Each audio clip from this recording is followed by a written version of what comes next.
Барша хабардар болсын, желіде жақсы жаңалық. Бұл жаңалық үшін видеомыз астына бір емес, мыңдаған лайк бассаңыздар дейді. Сәлем қымбатты көрермен.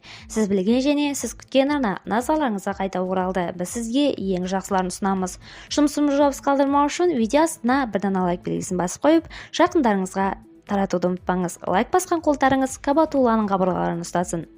Жақсы оқитын оқушыларға шәкіртақы төленеді. Павлодар облысының орталығындағы мектептердің бірінде 100-ден астам балаға ай сайын қаржылай қолдау көрсетіледі. Осының арқасында озат оқушы көбейген, тіпті өзге білім ошағынан ауысып келгісі келетіндер де бар деп хабарлайды МБАQ-кз. Максим Серенко 4-ші сыныпта оқиды. Оқуда озат, өнерде өрелі, ал спортта алда. Ең сүйікті пәні дене шынықтыру. Сабағын кілең беске оқитындар ай сайын шәкіртақы алады. Оны қажетіне жұмсайды. Бұл туралы Хабар 24 телеарнасы хабарлады.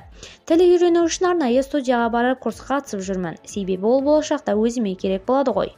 Оқудың ақысын шәкіртақымнан төлеймін дейді оқушы Максим Серенко. Мектепте мыңға жуық оқушы білім алады. Әр 9-шы бала оқу озаты. Төленетін шәкіртақы сомасы балалардың жас ерекшелігіне байланысты. Мысалы, 2-ші сынып оқушыларына 3000 теңге, ал жоғары сыныптағылар 20000 теңгедей де алады. Қазір қажетті затты ата-анамнан сұрамай өзім сатып алуға тырысамын. Сіңлім де осы мектепте озат оқиды. Екеуміз шәкіртақымызды жинап 180 000 теңгеге күшік алдық. Бұл біздің көптен бергі арманымыз еді, деді оқушы Полина Васильева. Видеомыз кеңінен тарап, қажетті жерлерге жету үшін видеомызды жақындарыңызға таратуды және лайк басуды ұмытпаңыз қымбат көрермен.